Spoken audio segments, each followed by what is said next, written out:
Welcome to TVBS Meeting Room, where we tackle global issues with a view from Taiwan. I'm your host, Wenqi Yu. Semiconductors are viewed as the new oil. Taiwan's leadership position in the semiconductor sector raises questions given its security vulnerability and its relationship with China. The U.S. CHIPS and Science Act, passed in 2022, is the first of its kind in recent years, where the U.S. government aims to strengthen the U.S. industrial capabilities on the grounds of national and economic security. Now, today's guest is John Neuffer, CEO of the Semiconductor Industry Association, SIA. SIA advances policies to help U.S. semiconductor companies in design, manufacturing, and research. Welcome, John. Great to be here. Pleasure. Well, SIA has been around since 1977. The competition for semiconductor leadership started way back in the 50s, according to Chris Miller's book, The Chip War. So why is chip manufacturing so important to the United States, and how did the U.S. lose the edge in the last few decades? Okay, well, we've all come to know that semiconductors are powering our lives now. They keep us safe in automobiles. They keep pacemakers going. They keep the lights on in our house, in our homes. They keep us connected socially. They keep our defense systems up and running. In fact, just about everything with an electric current flowing through it now has semiconductors involved. This all came into bold relief during the pandemic and the chip shortages that ensued. So it should come as no surprise that everyone around the world started to focus on where these incredibly significant chips are made. In the US, we woke up to the reality that while we produced 37% of the world's chips in 1990, that's down to about 10% now. So yes, we did lose our edge when it comes to our share of global manufacturing of chips. And the CHIPS Act, and we could talk about this a little bit more later, is intended to fix that. To level the playing field, the U.S. government is now doing what other governments have been doing for decades to attract chip manufacturing to their shores, and that is providing significant incentives in the form of grants and tax breaks.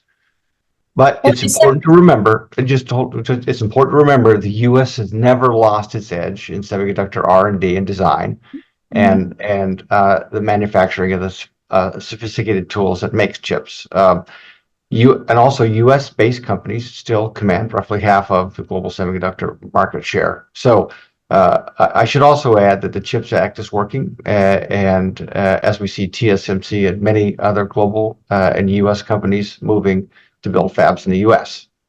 Yeah, I think the importance of chips is of no question, especially I would say more recently, in addition to manufacturing, obviously, the global supply chain, etc., is that the more recent development of advanced technologies, especially AI, it requires a lot more advanced design and manufacturing. So we see that many AI companies are now starting to think about producing their own chips on the US soil. So there seems to be a new wave of demand for advanced chips, both out of the national security concerns as well as the demand just to power advanced technology. So do you think this surge of demand is more sustainable for the longer term, or just another cycle that ebbs and flows? Because we've seen this demand of chips sort of up and down. Yeah, great question. Thank you. So our industry has been notoriously cyclical throughout the years. So that's just always going to be that we're going to have ups and downs into the future. But the long-term trajectory of the industry is very positive due to ever-increasing prevalence of chips in everyday products, and the role chips are giving rise to new transformative technologies. And one thing important about the AI chips in particular, they're incredibly powerful in and of themselves, but the AI chips also are surrounded in products by all sorts of other chip technologies like memory and analog. So AI chips, demand for AI chips is growing, and so is all these other chips that are around those AI chips that make them work. But in terms of the emerging technologies that are going to power chip demand going forward, it's not just AI, it's also IoT, it's 6G, it's autonomous driving. So I think when you look over the horizon, for the long term, it's a very positive story when you're looking at demand for our technologies. Yeah, I mean, it's really interesting to see, this surge of interest almost, as a relative surprise to people who aren't versed in the history and this industry. And, we also saw the CHIPS and Science Act that was passed in 2022 is touted by the Biden administration as a major success. That hopes to bring manufacturing jobs back to the United States, to incentivize R&D, and to strengthen the American workforce. But in the meantime, they also put on guardrails like export controls, restricting American companies from doing business with Chinese or Russian companies.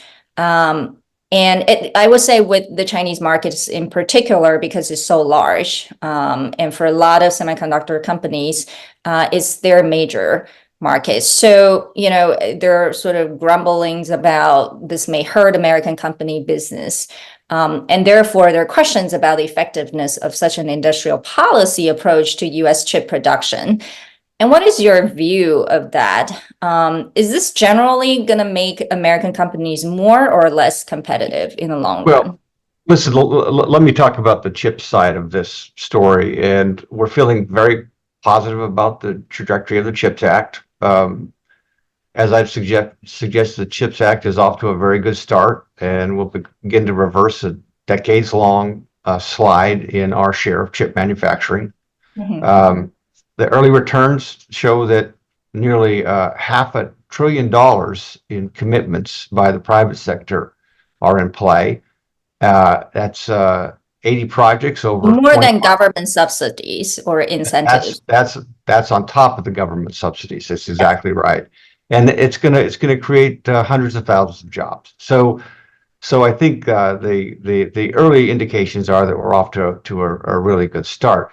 I should also say, and you mentioned this in your question, was that packed into the CHIPS Act is also something like $12 billion of investments in R&D. But I will say that we believe it's critical to ensure we don't undo the benefits of the CHIPS Act by unduly limiting U.S. companies' access to global markets. But when it comes to involving national security, when national security comes into play, it's really out of our hands in the private sector. That's really up to the governments, and we have to roll with it. Well, I think there are many questions about that, right? When the government says it's national security, how far do you go and where do you draw the lines? But, I want to come to, specifically about a few companies, especially TSMC, that's very relevant to Taiwan. We see that, to regain American chip production capabilities, ensuring TSMC and Samsung investments seems important, and both are your members, international members. TSMC especially is in news headlines all the time because it produces 90% of the world's most advanced chips and is headquartered in Taiwan, where it's been portrayed as this like geopolitical tension hotspot. But many worry, especially those in Taiwan, that TSMC will lose its edge. And some recent reporting has shown that there's difficulty of TSMC operating in Arizona due to different company cultures and workforces, etc. There's also reporting that TSMC will have to charge more for chips that are not manufactured in Taiwan. I mean, from your point of view, it's your member as well. Is this good for TSMC? So just first of all, we represent the whole industry, so don't comment on pricing strategies, things like that for individual companies. I think you'd understand that. But I'll also say we're encouraged by TSMC's and Samsung's decisions to make significant investments in the U.S. We're very happy about that.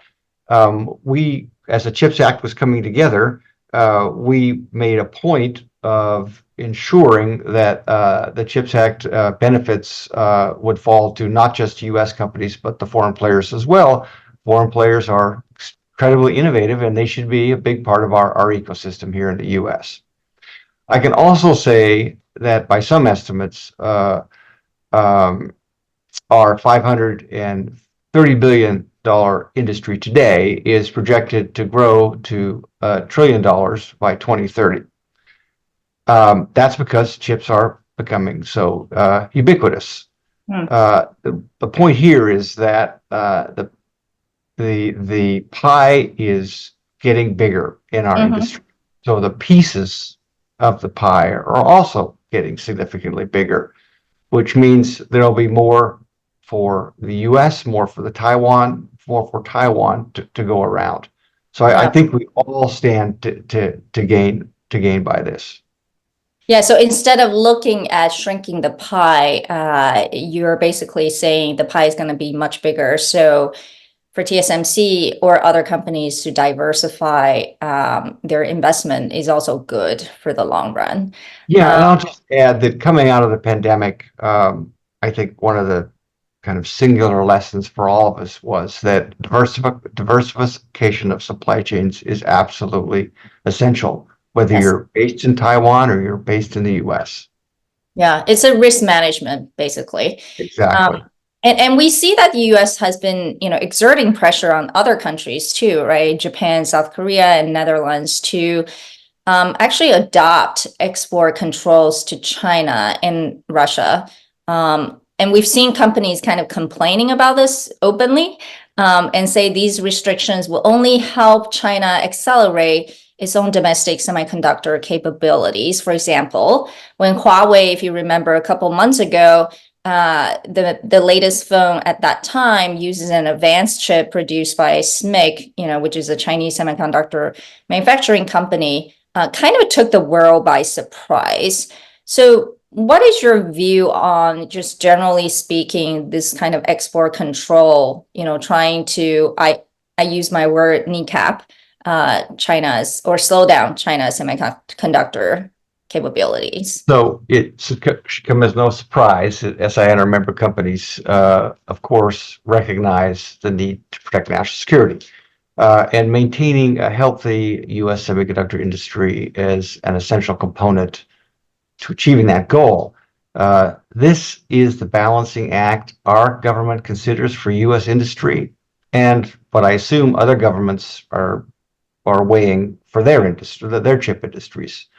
So we've long underscored the importance of implementing export controls in a multilateral manner, so they don't undermine innovation and the technology base in the United States. We've shared this message directly with the U.S. government and with other governments. We also emphasize to our government to take into account that if there are foreign alternatives available in the global market, not subject to export controls, then the controls will not achieve their national security objective. I have to dig deeper on this. Are there alternatives? Say that again.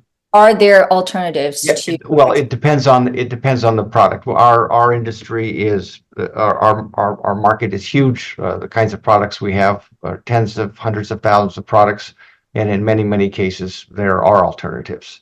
So if our products are merely designed out and replaced with products of our competitors, then that seems like folly to us. If the U.S. government moves forward with export controls, it needs to take in this foreign availability factor.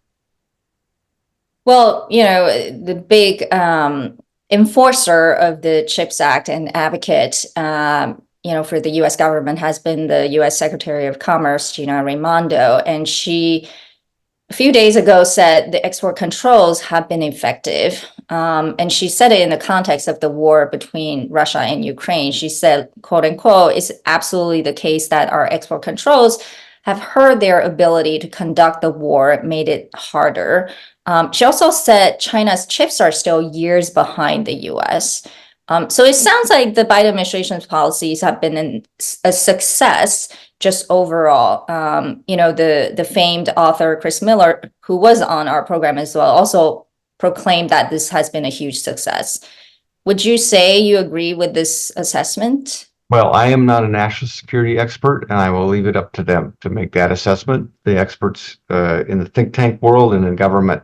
But I will say the critical thing that happened in the U.S. was a pivot towards not just looking at kind of the defensive strategies like export controls, but doubling down on an affirmative agenda and doing things to help our industry pedal faster. And that manifested in this historic CHIPS Act, which has tens of billions in grants and tax incentives to build on U.S. shores.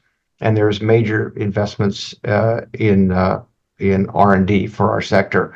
So this has been absolutely critical for going forward in terms of policy. It's been a very helpful development for us that we have a strong affirmative agenda here in the U.S. Mm-hmm. Well, since you work with so many AI chips related companies, I'm just curious, for companies like NVIDIA, AMD, etc., I assume they all welcome CHIPS Act, but in private, to the extent that you can share, what would they like to see more done at the policy level? Great question, and I assume this is not in private, but I will give you a public answer, which syncs up with my private answer, which is, listen, the CHIPS Act did a lot to advance the manufacturing here in the U.S. But a big part of our industry and a part of our industry we've dominated in the U.S. is design. And we also think that there should be a focus on ensuring that R&D, chip R&D, stays here strong in the U.S. and we don't kind of get behind the eight ball like we did with manufacturing, stay in front of the problem and incentivize our R&D development here in the U.S. Well, we've talked a lot about American semiconductor industry. I mean, since you represent SIA, which is, the mission is really for US industry. While the US kind of ensures, all these capabilities, a good thing for the US, but we also see that it's encouraging friendshoring in countries like India, Vietnam, Malaysia, and other countries to diversify the supply chain. And what does this all mean to the future of the global semiconductor industry? And the reason why I ask is because, Morris Chang, the founder of TSMC, famously said the globalization is dead. It may be a bit dramatic, but, what does this mean for the future of semiconductor industry? Well, you throw a lot out there. First of all,